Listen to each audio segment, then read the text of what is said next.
악인의 입은 독을 머금었느니라. 아멘. 네, 저는 오늘 본문의 말씀을 근거로 살리는 말 생명의 언어, 살리는 말 생명의 언어라는 제목으로 함께 귀한 은혜의 시간을 나누기 원합니다. 네, 여러분, 옛말을 보면 말 한마디에 천냥빚도 갚는다라는 그러한 속담이 있습니다. 자, 이것이 어떤 말입니까? 이것이 무슨 말이죠? 한마디의 말로 인해서 천냥이라고 하는 큰 빚도 갚을 정도로 말이 우리에게 그만큼 중요하다라는 것입니다. 그런데 그 중요한 말 한마디를 잘못 사용하면 어떻게 됩니까? 그 말 한마디를 잘못 사용하면 어떻게 되죠? 한 사람의 인생을 나락으로 빠지게 할 수도 있다라는 것입니다. 자, 여러분, 우리 인간은 평균적으로 하루에 얼마나 되는 그러한 단어를 사용할까요? 얼마나 되는 단어를 사용할 것 같습니까? 하루에 약 7만 단어의 말을 평균적으로 사용을 한다고 합니다. 자, 그런데 우리는 너무 자연스럽게 말을 사용하고 있기 때문에 이렇게 많은 단어를 말한다라는 것도 스스로 인식하지 못할 때가 참 많습니다. 그런데 어느 한 실험에서 우리가 이렇게 자연스럽게 사용하는 말이 뇌에 변화를 일으킨다는 결과를 보여주었습니다. 자, 결론적으로 보면 파괴적인 언어, 부정적인 언어들은 코르티솔이라고 하는 스트레스 호르몬을 부추기지만, 반면 용기를 북돋아주고 위로를 주는 그러한 긍정적인 말들은 세로토닌과 도파민이라고 하는 행복 호르몬을 방출하게 해준다는 것입니다. 자, 이는 우리가 사용하는 이 언어의 생활이 행복과 불행을 좌우할 만큼 너무나도 중요하다라는 것을 알려주는 그러한 대목이 되는 것입니다. 자, 옛날 조선시대에 18년이라는 시간을 영의정으로 지내면서 나라를 위해 헌신했던 황희정승에 관한 일화를 살펴보면, 어느 날 황희정승이 집에서 일을 하는 두 하인이 싸우는 모습을 목격하게 되었다고 합니다. 자, 그래서 싸우고 있는 이 두 하인을 불러서 왜 이렇게 싸우는지, 왜 이렇게 다투는지 그 연유를 물어보았습니다. 자, 먼저 한 하인이 이러저러해서 싸우게 되었다고 말하며 상대방이 잘못한 것이지 내가 잘못한 것은 하나도 없다라고 그렇게 말을 했습니다. 자, 그 하인의 이야기를 다 들은 황희정승은 그래, 들어보니 당신의 말이 맞구려 하며 대답을 해주었습니다. 그러자 다른 종이 그런 게 아니라고 하면서 자신의 입장에서 싸우게 된 그러한 사연을 계속 쭉 하소연하며 이야기했습니다. 자기는 잘못한 것이 없고 전적으로 상대방이 잘못했다고 한바탕 하소연을 했습니다. 자, 황희정승은 두 번째 하인의 이야기를 듣고서도 그래, 당신의 말이 옳소라고 대답을 해주었습니다. 자, 그러자 곁에서 모든 것을 지켜보던 황희정승의 부인이 대감 그런 말이 어디 있습니까? 도대체 누가 옳다는 것입니까? 잘못을 가려주셔야죠 라고 말을 했다고 합니다. 그러자 황희정승은 부인을 바라보면서 어떻게 말을 했을까요? 듣고 보니 부인의 말도 옳구려 하고 대답을 했다고 합니다. 그러자 모두가 어이없다는 듯이 부인도 웃고 두 하인도 같이 웃어버리고 말았다는 그러한 훈훈한 이야기가 있습니다. 자, 여러분, 황희정승이라고 하는 사람이 잘잘못을 분별할 수 없을 정도로 그런 바보 같은 어리석은 사람은 절대 아니었습니다. 조선의 역사 가운데 이 황희정승만큼 출중한 지혜를 가진 사람도 사실 드물었죠. 굉장히 드물었습니다. 다만 두 하인을 모두 아꼈고 사랑했기 때문에 웃음을 통해 화해를 시키고자 했던 그런 방법을 사용했다라는 것입니다. 근데 만약 이 황희정승이 이런 방법을 사용하지 않고 잘잘못을 가려서 한 사람을 옳다고 해주고 또 다른 한 사람을 나쁘다고 선을 그어버린다면 어떤 결과가 발생할 것 같습니까? 나쁘다고 판정을 받은 그 사람이 아마 정신적으로 죽은 것과 같이 되어버리고 말았을 것입니다. 여러분, 오늘 본문 잠언 10장 11절 이 본문의 말씀은 우리에게 무엇을 말해주고 있습니까? 잠언 10장 11절 말씀 함께 살펴볼까요? 의인의 입은 생명의 샘이라도 악인의 입은 독을 머금었느니라.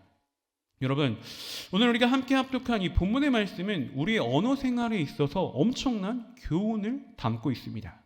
앞서서도 말씀드린 바와 같이 우리는 매일 평균적으로 사람마다 조금씩 차이는 있겠지만 평균적으로 7만 단어나 되는 수많은 말을 사용하면서 살아가고 있습니다. 그런데 중요한 대목은 우리가 사용하는 그 수많은 말 가운데 단 한마디의 말로 인하여서 어떤 한 사람이 살 수도 있고 죽을 수도 있다라는 사실입니다. 여기서 죽는다는 말, 이 죽는다는 말은 꼭 총이나 칼에 맞아서 육체적인 죽음을 이루는 것을 뜻하는 것은 아닙니다. 정신적인 죽음, 또 사회적인 죽음, 인격적인 죽음 등 다양한 측면의 죽음을 의미한다고 말할 수가 있는 것입니다. 그래서 여러분, 우리가 무심코 내뱉은 그 말 한마디 때문에 다른 사람을 살리게 할 수도 있고 또 죽일 수도 있다는 것을 우리가 분명히 기억해야 하는 것입니다. 나아가 우리가 내뱉은 말 한마디 때문에 나 자신을 살리기도 하고 죽이기도 한다는 것을 우리가 깨달을 수 있어야 한다는 것입니다. 사랑하는 여러분, 어느 누구도 내 입을 통해서 나오는 이 말을 통해 말로 인하여서 스스로 죽음을 원하는 사람은 단 한 사람도 없을 것입니다. 내가 사용하는 언어를 통해서 내 자신도 평화롭고 내 주변에 있는 형제들, 이웃들도 행복하게 살기를 모두가 다 원할 것입니다. 그런데 우리가 주님의 은혜 안에서 이와 같이 덕을 끼치면서 행복하고 평화롭게 살기 위해서는 내가 먼저 상대방의 입장을 배려해야 합니다. 내가 먼저 상대방의 입장을 배려해서 살리는 말, 생명의 언어를 사용해야 한다는 것입니다. 왜냐하면 상대방의 입장을 배려해서 살리는 말, 생명의 언어를 사용할 때 먼저는 상대방이 살겠죠. 먼저는 상대방이 살겠지만 결국에는 누가 사는 것입니까? 내 자신도 살게 되는 아름다운 은혜의 열매가 맺혀지는 것이기 때문입니다. 에베소 4장 29절의 말씀을 살펴보면 무릇 더러운 말은 너 입 밖에도 내지 말고 오직 덕을 세우는 데 소용되는 대로 선한 말을 하여 듣는 자들에게 은혜를 끼치게 하라라고 말씀해 주고 계십니다. 여러분, 우리 인간에게 주어진 가장 큰 하나님의 선물 중 하나는 무엇일까요? 하나님께서 우리를 창조해 주시면서 선물해 주신 것 중에 가장 큰 선물들 중에 하나는 무엇입니까? 그것은 바로 우리가 다른 동물들과는 다르게 말을 사용할 수 있다는 것입니다. 다른 동물들은 짖을 수는 있겠지만 말을 우리처럼 사용할 수는 없습니다. 자, 여러분, 우리가 말을 하고 있다는 게 우리는 당연한 것이라고 생각할 수 있지만 곰곰이 생각해 보면 어떻습니까? 온 세상 천지만물은 하나님의 말로서 창조가 되었고 모든 창조물들은 하나님의 말씀으로 나타난 결과물들이라고 말할 수가 있는 것입니다. 또한 하나님의 모든 축복은 무엇으로 전달이 됩니까? 무엇을 통해서 우리에게 전달이 되죠? 하나님의 입술을 통해서 나오는 말씀을 가지고 전달이 된다는 부분도 우리가 분명히 기억할 수 있어야 하는 것입니다. 그래서 여러분, 하나님께서 창조 역사를 펼치시면서 우리 인간에게 말을 할 수 있도록 허락해 주신 것은 하나님의 형상대로 지음 받은 것 다음으로 우리에게 가장 큰 선물이다라고 말할 수가 있다라는 것입니다. 그런데 여러분, 우리가 한 가지를 더 한번 생각해 볼까요? 하나님의 형상대로 우리가 지음을 받았죠. 하나님의 형상대로 지음을 받고 말을 사용할 수 있는 몸에는 다양한 여러 기관들이 우리 가운데 존재합니다. 이목구비, 오장육부, 그 외에도 팔다리 여러 가지 기관들이 존재를 하죠. 그럼 우리 몸에 있는 여러 기관들 가운데서 가장 위험한 부분은 어디입니까? 가장 위험한 부분은 어디죠? 네, 바로 혀라고 말할 수가 있습니다. 혀를 통해서 우리의 말이 나가죠. 하나님께서 선물해 주신 말을 할 수 있는 기관인 혀가 우리에게 굉장히 위험한 기관으로 적용될 수 있다는 것입니다. 실제 혀라는 기관은 엄청난 파괴력을 지니고 있습니다. 때론 칼이나 총보다 더 크게 작용을 할 수도 있다는 것입니다. 왜냐하면 총이나 칼로 생긴 상처는 어떻습니까? 머리나 심장과 같은 중요 부위를 맞지 않는다면, 중요 부위에 타격을 입지 않는다면 외적인 그러한 상처이기 때문에 수술을 잘 받고 치료를 잘 받으면 회복이 분명히 되게 됩니다. 그러나 말은 어떻습니까? 말은 어떤가요? 한번 상처를 입으면 죽을 때까지 그 상처가 아물지 않을 수도 있다는 것입니다. 왜냐하면 총이나 칼과 같은 그러한 무기는 겉으로 보이는 상처를 입히는 것이지만 말은 보이지 않는 우리 인간의 내면의 상처를 입히기 때문에 그런 것입니다. 또한 오랜 시간 아픔을 주기 때문에 그 파괴력은 총이나 칼보다 훨씬 더 크게 작용될 수가 있는 것입니다. 야고보서 3장 8절의 말씀을 살펴보면 혀는 능히 길들일 사람이 없나니 쉬지 아니하는 악이요 죽이는 독이 가득한 것이라라고 말씀해 주고 계십니다. 여러분, 우리는 대중들로부터 많은 사람들로부터 많은 인기를 얻었던 연예인들이 갑자기 자살을 하게 되는 그런 뉴스들을 심심찮게 접할 수가 있습니다. 자, 그런데 이들도 따지고 보면 어떤 것입니까? 말로 인한 상처. 인터넷창에 댓글로 달린 그런 말들, 언어들로 인한 상처로 인해서 목숨을 끊게 되었다는 것을 우리가 알아야 하는 것입니다. 누군가 무심코 내뱉은 말 한마디들로 인하여서 돌이킬 수 없는 상처가 되었다는 것이죠. 여러분, 이와 같이 우리가 사용하는 이 말에는 반드시 열매가 맺혀지게 되어 있는 것입니다. 부드러운 말이나 칭찬의 언어, 위로의 언어를 사용하면 그 말에는 따뜻한 생명의 열매가 맺히는 것입니다. 하지만 장난이라고 하더라도 난폭한 말, 거친 언어를 사용하면 어떻게 됩니까? 상대방의 마음을 상하게 하고 분쟁의 열매가 맺히게 된다는 것입니다. 사랑하는 여러분, 우리는 어떤 말을 사용해야 되겠습니까? 어떤 언어를 사용해야 합니까? 상대방의 마음에 기쁨을 주고 위로를 주고 용기를 주는 살리는 말, 생명의 언어를 사용해야만 한다는 것입니다. 기쁨의 열매, 생명의 열매가 맺히는 지혜로운 그런 언어들을 생활하시기 바랍니다. 자, 그런데 사실 우리가 좋은 말을, 아름다운 말을 사용하겠다고 마음을 먹는다고 해서 쉽게 그렇게 되는 것은 또 아닙니다. 말은 우리가 마음먹은 의지의 작용으로 일시적으로는 나올 수 있겠지만 우리가 사용하는 말의 많은 부분들은 어떻습니까? 많은 부분들은 어떤가요? 의지의 작용에서 나오는 것보다는 인품에서 나올 때가 참 많습니다. 그리고 우리가 사용하는 언어를 살펴보면 생각 없이 툭툭 내뱉는 말들이 굉장히 또 많다라는 것을 알 수가 있습니다. 자, 그런데 여러분, 이렇게 생각 없이 툭툭 던지는 그 말 속에는 그 사람의 무엇이 반영되어 있습니까? 그 사람의 인품이 반영되어 있다는 것을 우리가 알아야 됩니다.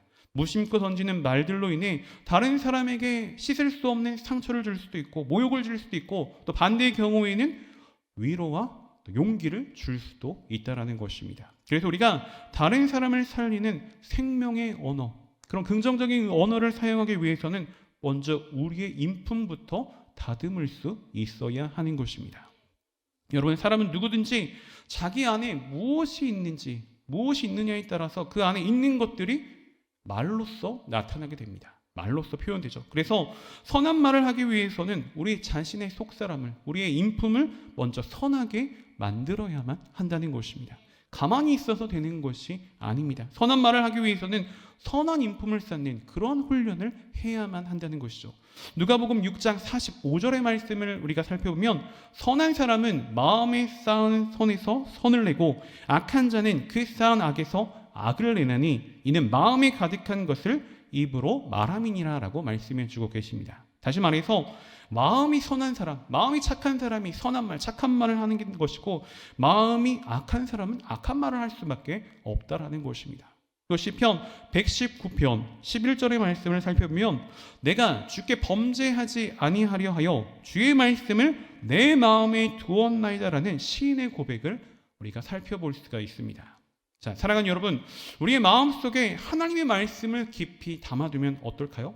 하나님의 말씀을 깊이 담아놓으면 우리 안에 주님의 거룩한 성품이 들어와서 선한 인품이 형성되게 되는 것입니다. 그래서 우리의 마음을 무엇으로 채워야 됩니까? 우리 속사람을 하나님의 말씀으로 채워야 하는 것입니다. 그러면 우리의 입술은 자연스럽게 어떤 말을 사용하게 됩니까? 살리는 말, 생명의 언어를 사용할 수가 있게 된다는 것입니다. 자, 그런데 여러분, 또 한 가지를 우리가 한번 생각해 볼까요? 교회 안에서 다툼이 벌어질 때가 있죠. 교회 안에서 관계 속에 어려움이 드러날 때가 있습니다. 문제들이 생길 때가 있죠. 교회에서 일어나고 있는 여러 문제의 대부분은 무엇 때문에 발생되는 것입니까? 무엇 때문에 발단이 되는 것이죠? 바로 말로부터 시작된다라는 것을 우리가 기억해야 합니다. 마치 작은 불꽃 하나가 많은 나무를 태우는 것처럼 사소한 말 한마디 한마디가 결국 교회 공동체에 치명적인 상처를, 아픔을 가져다 줄 수 있다는 것이고, 오랫동안 이룩한 공든 탑이 일시에 불살라져 버리는 안타까운 결과를 가져오게 될 수도 있다는 것입니다.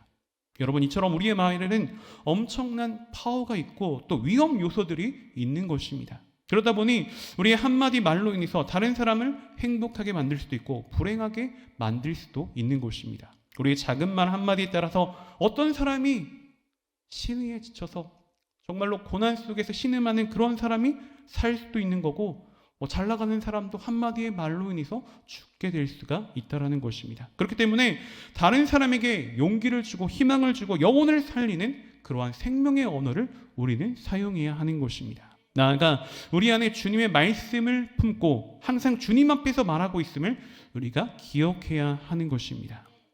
여러분, 전능하신 하나님, 시공간을 초월하시는 하나님께서는 어디서든지 선인과 악인을 다 감찰하고 계십니다. 좀 더 세밀하게 말씀을 드린다면 하나님께서는 언제 어디서든지 선한 말을 하고 있는 사람과 악한 말을 하고 있는 사람을 다 살피시고 계신다는 것입니다. 그래서 우리가 알아야 되는 가장 중요한 사실 중 하나는 우리가 하는 모든 말들이 전부 다 하나님 앞에서 하고 있다는 것을 기억해야 한다는 것입니다. 다시 말해 우리가 하는 모든 말들을 모두 다 하나님께서 듣고 계신다는 것으로 인식해야 한다는 것입니다. 그러니까 항상 하나님 앞에서 우리가 말하는 것처럼 하나님께서 듣고 계신다는 사실을 분명하게 기억하면서 선한 말을, 아름다운 말을 사용해야 하는 것입니다. 여러분, 하나님께서 우리의 말들을 모두 다 듣고 계시는데 우리가 어떻게 함부로 비판의 언어, 부정적인 언어를 사용할 수 있겠습니까? 하나님께서 우리가 하는 모든 언어를, 모든 말을 다 듣고 계신데 하나님께서 싫어하시는 그런 언어를 사용해서는 안 된다라는 것입니다. 하나님께서 모든 말을 듣고 계시니까 우리가 말을 할 때 해야 할 말과 하지 말아야 할 말을 구분하면서 해야 한다는 것입니다. 마태복음 12장 35절부터 36절의 말씀을 살펴보면 내가 너희에게 이르노니 사람이 무슨 말을 하든지 심판날에 이에 대하여 신문을 받으리니 내 말로 의롭다함을 받고 내 말로 정죄함을 받으리라고 말씀해 주고 계십니다. 여러분, 우리가 내뱉는 모든 말에 대해서 하나님께서 책임을 물으시고 그에 따라 심판을 하신다고 말씀해 주셨습니다. 내가 했던 모든 말들, 그 말들을 근거로 하나님께서 나를 의롭다고 판단하실 수도 있고 죄를 지었다고 악인이라고 하실 수도 있다는 것입니다. 그러니 우리가 얼마나 말 한마디 한마디를 조심해서 해야 하는 것입니까? 우리는 매사를 하나님 앞에서 행한다는 분명한 의식을 갖추고 언어 생활을 해야 할 수 있는 것입니다. 사랑하는 여러분, 진정한 그리스도인의 삶은 사용하는 언어부터, 말부터 달라야 하는 것입니다. 우리는 지금 어떤 언어를, 어떤 말을 사용하고 계십니까? 비판의 말을 많이 사용하십니까? 비난하는 언어, 정죄의 말을 많이 사용하고 계십니까? 아니면 칭찬하는 말, 위로하는 말, 용기를 주는 말, 이와 같은 생명의 언어를 사용하고 계십니까? 작은 혀로 내뱉은 우리의 말 한마디로 인해서 누군가에게는 평생의 상처로 남기게 될 수도 있는 것입니다. 그렇기 때문에 우리는 항상 말을 조심하고 또 조심해야 하는 것입니다. 또한 내가 말에 실수가 있는 사람이라는 사실을 인정할 수 있어야 됩니다. 그렇게 무엇이 필요합니까? 우리의 입술을 붙잡아 주시는 성령의 도우심이 반드시 필요한 것입니다. 성령의 도우심 가운데 항상 누군가를 살리는 말, 생명의 언어를 쓰면서 살아야 하는 것입니다. 그런 아름다운 언어의 습관을 통하여서 그리스도의 향기를 나타내며 주님께 영광을 올려드릴 수 있는 저와 여러분, 우리 모두가 되시기를 주님의 이름으로 소원하고 축복하며 말씀을 마치겠습니다. 기도드립니다. 사랑과 자비가 풍성하신 참으로 좋으신 하나님, 오늘도 말씀을 통하여 은혜 주시고 귀한 깨달음을 허락하여 주시니 참으로 감사드립니다. 오늘 우리에게 주신 말씀과 같이 우리의 언어의 습관을 조심할 수 있도록 우리의 입술을 항상 붙잡아 주시고 언제나 지혜로운 말, 살리는 말, 생명의 언어를 사용하여 많은 이들의 영혼을 살리고 하나님께 영광을 올려드리는 성숙한 우리 모두가 될 수 있도록 주님 인도하시고 축복하여 주시옵소서. 거룩하신 하나님, 이제 또 저희가 정성껏 준비한 예물 주님 앞에 드립니다. 드려지는 모든 손길 가운데 한없는 주의 은혜와 사랑으로 가득히 채워주시고 이 예물이 쓰여지는 모든 것 가운데 그리스도의 영광만이 아름답게 드러나게 하여 주시옵소서. 감사드리며 모든 말씀 따라 역사하시는 나사렛 예수 그리스도의 맛들어 간절히 기도 올리옵나이다. 아멘.